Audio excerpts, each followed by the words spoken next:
जय हिंद दोस्तों। तो welcome to daily MCQ questions practice series 3। मतलब आज जो हमारा चैलेंज रहेगा ना, चैलेंज डे 3। तो आज की वीडियो में जो हम क्वेश्चन डिस्कस करेंगे ना, वो ऋग वैदिक एज के एमसीक्यू क्वेश्चंस प्रैक्टिस करेंगे।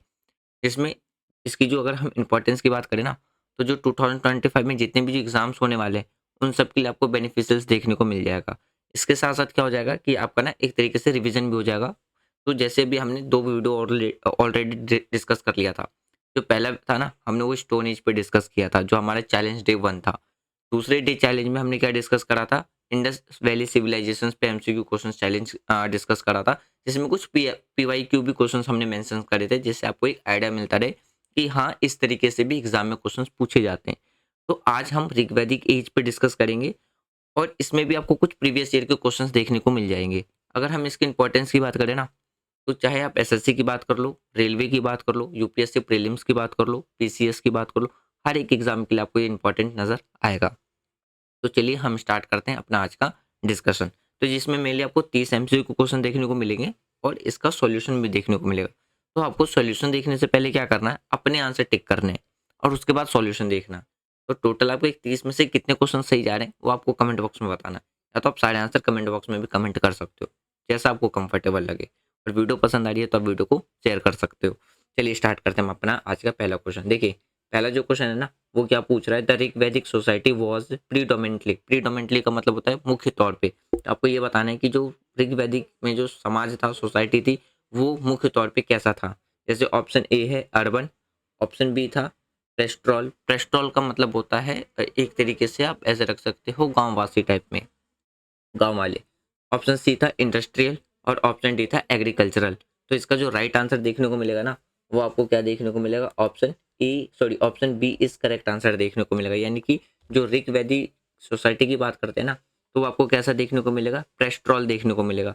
और उस टाइम पे जो कैटल्स थे ना, वो मेन सोर्स माने जाते थे, किसके लिए, वेल्थ मतलब संपत्ति के लिए। लेटर वैदिक पीरियड की बात करें तो वहाँ पे एग्रीकल्चर क्या बन गया था, एक प्रमुख वो बन गया, मतलब प्रमुख उनका वो बन गया था, प्रोमेंट बन गया था।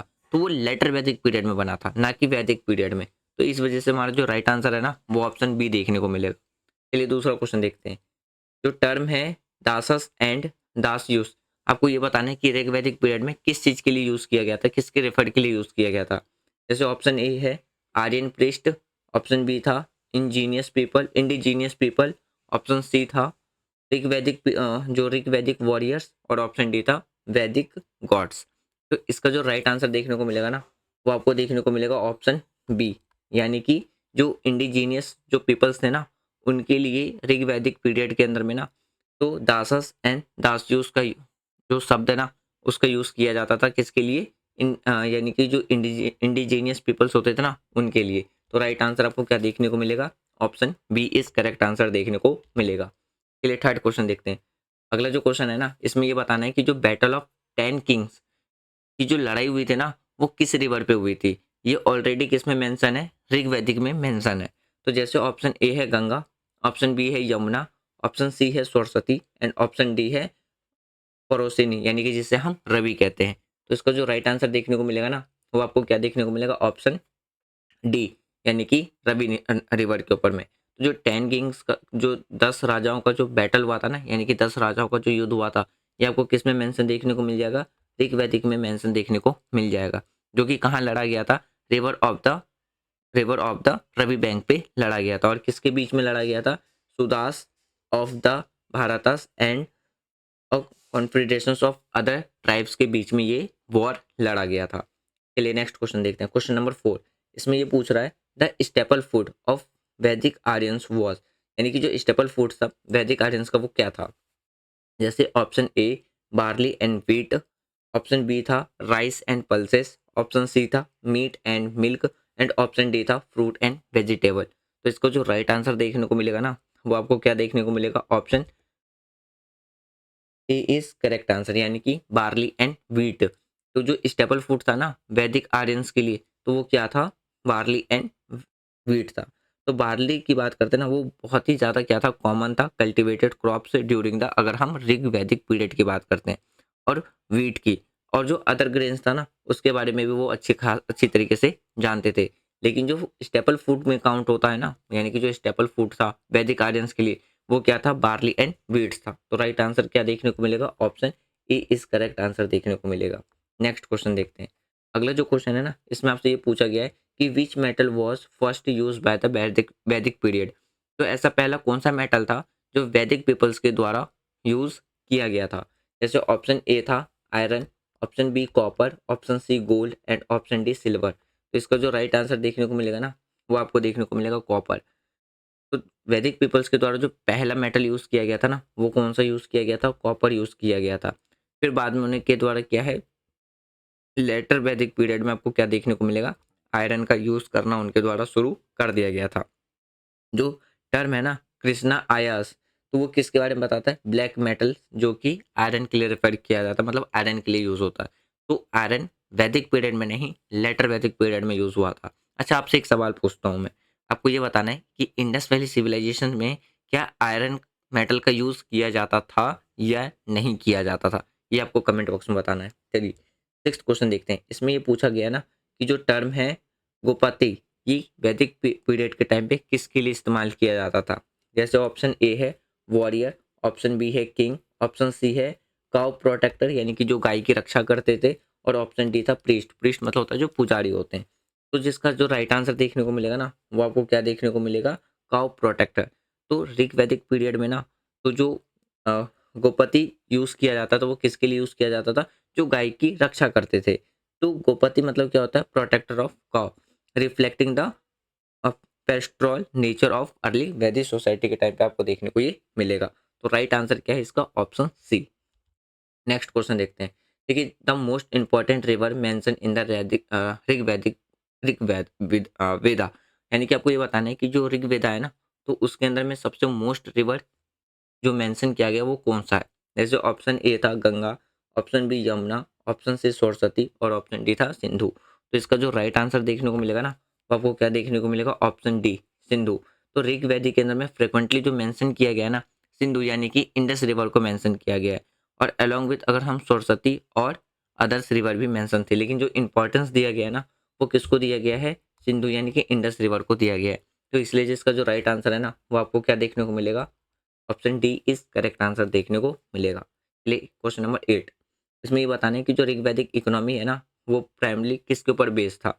ऑप्शन ए एग्रीकल्चर यानी कि खेती के ऊपर, ऑप्शन डी पेस्ट्रोलिज्म, पेस्ट्रोलिज्म का मतलब होता है जो अ, जानवर सब जो पालते हैं ना, उसी को बोलते हैं पेस्ट्रोलिज्म। ऑप्शन सी ट्रेड यानी कि व्यापार करना, और ऑप्शन डी हैंडीक्राफ्ट, हैंडीक्राफ्ट का मतलब होता है हाथ से बनाई गई वस्तुएं। तो इसका जो राइट आंसर देखने को मिलेगा ना, वो ऑप्शन बी देखने को मिलेगा, पेस्ट्रोलिज्म। तो ना लेटर वैदिक सॉरी वैदिक पीरियड की बात करें ना, तो वैदिक पीरियड में आपको जो मेन ऑक्यूपेशंस देखने को मिलेगा वो क्या देखने को मिलेगा? कैटल्स रेयरिंग, यानी कि उस टाइम पे लोग कैटल्स एनिमल को डोमेस्टिकेशंस रखते थे, पाल के रखते थे, पालतू जानवर। तो उनका क्या था? मेन ऑक्यूपेशंस था। लेकिन अगर हम लेटर वैदिक पीरियड की बात करें ना, तो वहाँ पे क्या आ जाता है? एग्रीकल्चर आ जाता है। तो इसी वजह से इसका जो राइट आंसर देखने को मिलेगा ना, वो आपको देखने को मिलेगा ऑप्शन बी। एक चीज़ और मैं बता दूँ, जो लेटर वैदिक पीरियड है ना और वैदिक पीरियड है, तो यहीं से ना मैं इस बार 2024 में यूपीएससी ने ना अपने मेंस में क्वेश्चन पूछा था कि जिसमें आपको कंपेयर करके बताना था लेटर वैदिक वैदिक पीरियड को और लेटर वैदिक पीरियड में। तो इस वजह से ना अगर आप चाहे प्रीलिम्स की बात कर लो या मेंस की बात कर लो, इंडस वैली सिविलाइजेशन आपका फिर आ जाता है। जैसे ऋग वैदिक एज है, लेटर वैदिक एज है, फिर आपका स्टोन स्टोन एज, तो आप उतना मोस्ट इम्पोर्टेंट में नहीं रख सकते। बुद्धिज़्म, जैनिज़्म, ये काफ़ी मोस्ट इम्पोर्टेंट चैप्टर्स होते हैं, तो आप इसको एक बार ज़रूर अच्छे से करके जाना। नेक्स्ट क्वेश्चन देखते हैं। नेक्स्ट अगला जो क्वेश्चन है ना, इसमें बताना है कि which of the following was not a वरना इन द वैदिक पीरियड, यानी कि बताना है इन चारों में से ऐसा कौन सा वरना था जो वैदिक पीरियड में नहीं था। जैसे ऑप्शन ए था ब्राह्मणीज, ऑप्शन बी था क्षत्रिय, ऑप्शन सी था वैश्य और ऑप्शन डी था शूद्रास। तो इसका जो राइट आंसर देखने को मिलेगा ना, वो आपको देखने को मिलेगा शूद्रास। देखिए द कॉन्सेप्ट ऑफ फोर वर्णा की बात करें ना, तो जिसमें ब्राह्मण, क्षत्रिय, वैश्य और शूद्र तो है, बट जो ये जो डेवलप हुआ है ना, वो कब हुआ था? लेटर वैदिक पीरियड में, ना कि ऋग वैदिक पीरियड में। तो इस वजह से इसका जो राइट आंसर आएगा ना, वो आपको आएगा शूद्र। तो शूद्र कब विकसित हुआ था, यानी कि शूद्र कब आया था? ये ये आया था लेटर वैदिक पीरियड में डेवलप हुआ था, ना कि वैदिक पीरियड में। इसलिए इसका जो राइट आंसर है ना वो आपको क्या देखने को मिलेगा, ऑप्शन डी करेक्ट आंसर देखने को मिलेगा। क्वेश्चन नंबर 10, इसमें ये आपसे पूछा गया है कि what was the unit of political organisation in the Rig Vedic period, यानी कि लार्जेस्ट यूनिट जो पॉलिटिकल ऑर्गेनाइजेशन था ना ऋग वैदिक पीरियड में वो क्या था। जैसे ऑप्शन ए जना, ऑप्शन बी ग्रामा, ऑप्शन सी राष्ट्र एंड ऑप्शन डी सभा। तो इसका जो कॉमन सेंस, आप इसका आंसर कॉमन सेंस के बेस पे भी देख सकते हैं। तो इसका जो राइट आंसर देखने को मिलेगा ना वो आपको क्या देखने को मिलेगा, ऑप्शन ए जना। तो जना का मतलब होता है ट्राइब। तो ये लार्जेस्ट पॉलिटिकल यूनिट था ऋग वैदिक पीरियड में, जो कि लीड किया जाता था किसके द्वारा, राजन के द्वारा, जिसको हम किस नाम से जानते थे, चीफ के नाम से भी जानते थे। तो right answer is option A is जना। नेक्स्ट क्वेश्चन देखिए, क्वेश्चन नंबर 11, इसमें ये आपसे पूछ रहा है कि which among the following was a Rig वैदिक रिवर। ये क्वेश्चन पूछा गया था 2028 में। अब जैसे देखिए ऑप्शन ए था तापी, ऑप्शन बी था Yamuna, option C Krishna and option D Godavari. तो इसका जो राइट आंसर देखने को मिलेगा ना वो आपको क्या देखने को मिलेगा, ऑप्शन बी यानी कि यमुना। यमुना की बात करें ना तो यमुना नदी का भी मेंशन आपको किस में देखने को मिल जाएगा, ऋग वैदिक पीरियड्स में देखने को मिल जाएगा। तो right answer is option B is Yamuna. Next question देखते हैं, विच, ये भी क्वेश्चन पूछा गया था 2017 में। तो इसमें क्वेश्चन क्या पूछा गया, विच of the following assemblies was exclusively a council of elders. तो जैसे ऑप्शन ए था, यानी कि आपको ये बताना है कि ऐसा कौन सा असेंबली था जिसमें एल्डर्स, यानी कि उसमें एल्डर्स आपको देखने को मिलेंगे। तो एल्डर्स की कौन सी असेंबली थी। जैसे ऑप्शन ए था सभा, ऑप्शन बी समिति, ऑप्शन सी गना एंड ऑप्शन डी जो था वो था विधाता। तो इसका जो राइट आंसर देखने को मिलेगा ना वो आपको क्या देखने को मिलेगा, ऑप्शन ए सभा। अगर हम सभा की बात करें ना तो ये काउंसिल ऑफ एल्डर्स थे। अगर वहीं पे अगर हम सामिति की बात करते हैं ना तो वो क्या था, एक जनरल असेंबली था। तो राइट आंसर आपको क्या देखने को मिलेगा, इसका ऑप्शन ए सभा देखने को मिलेगा।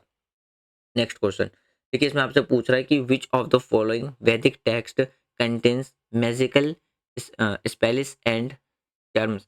ये क्वेश्चन पूछा गया था 2020 में यूपीएससी के प्रीलिम्स में। क्वेश्चन में आपको बताने की कौन सा ऐसा वैदिक टेक्स्ट था जो कि मैजिकल स्पेल्स एंड चार्म्स के बारे में बात रखा गया था।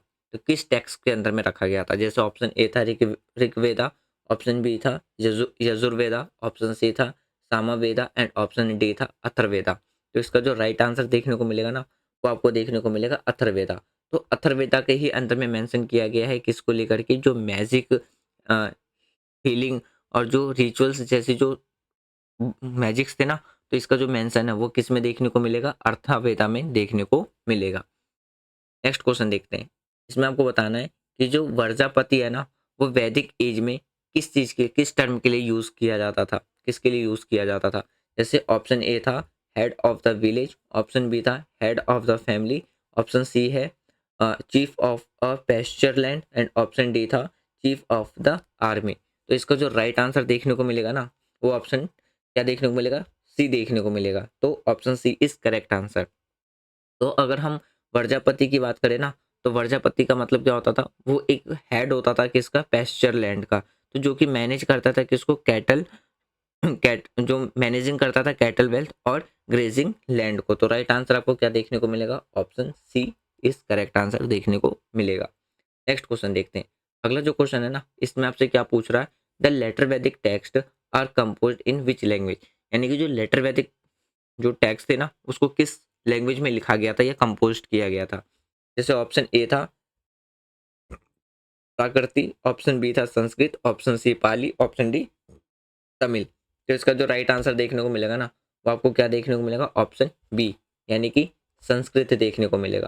तो जो लेटर वैदिक टेक्स्ट थे ना उसको जैसे सच एस ब्राह्मणस एंड उपनिषद जो कंपोज किया गया था वो किस भाषा में किया गया था, संस्कृत लैंग्वेज में किया गया था। क्वेश्चन नंबर 16 देखिए, इसमें आपसे पूछा है जो कॉन्सेप्ट ऑफ राष्ट्र है तो वो जो इमर्ज था वो किस टाइम पे हुआ था, यानी कि किस समय वो निकल करके आया था।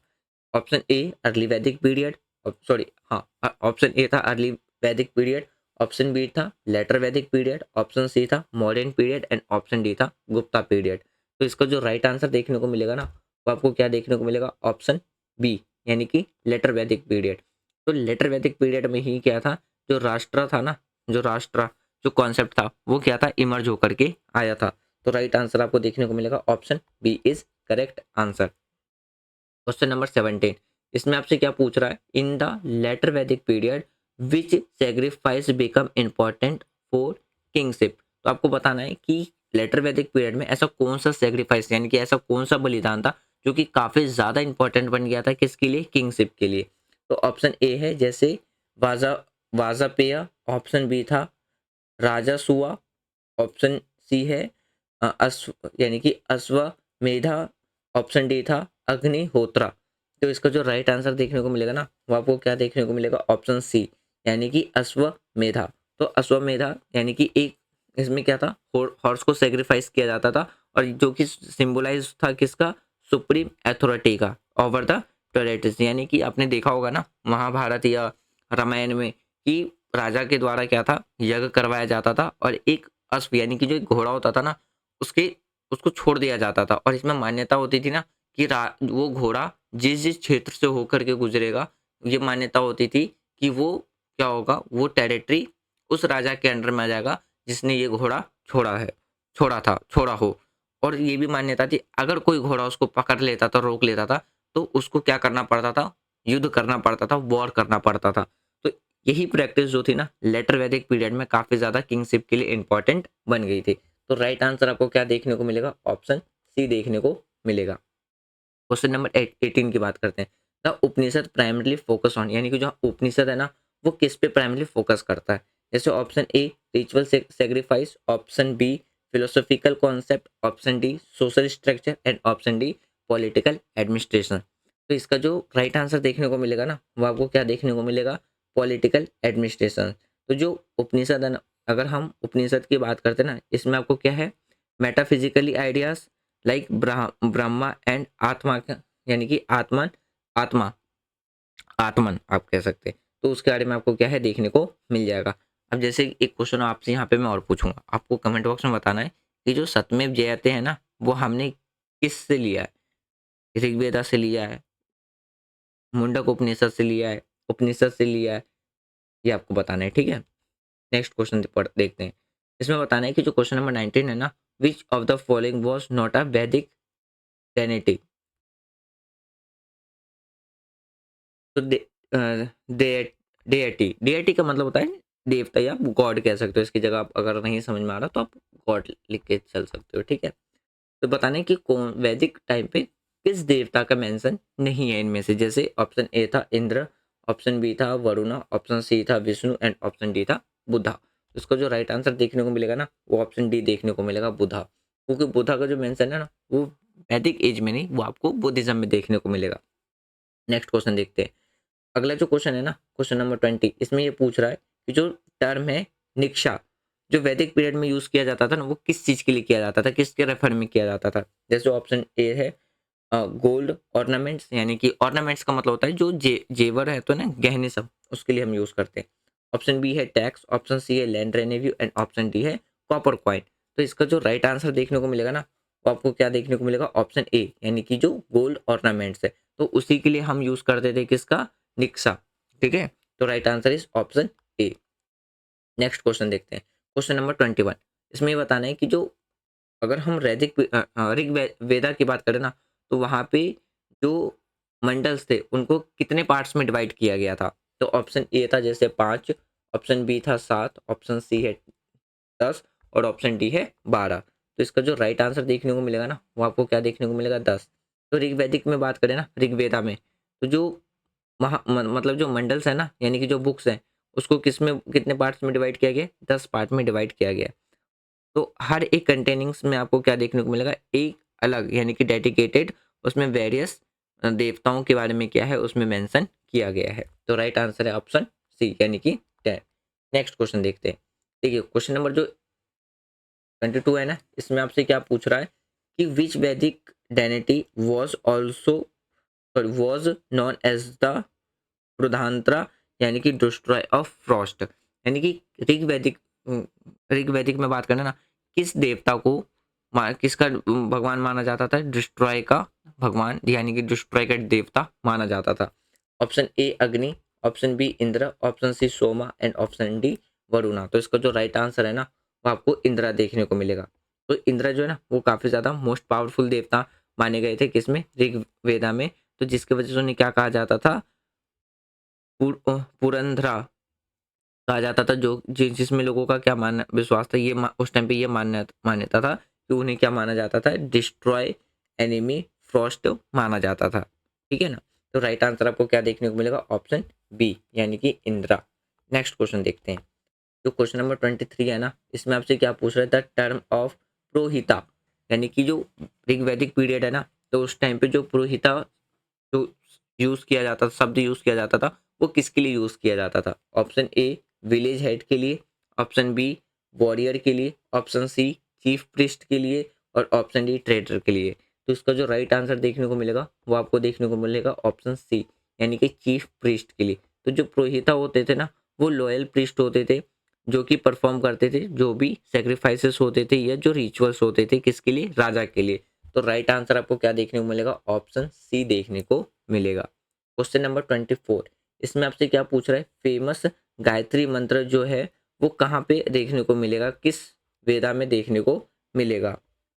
Option A Yajurveda, option B Samaveda, Samaveda, option C Rigveda and option D Atharvaveda.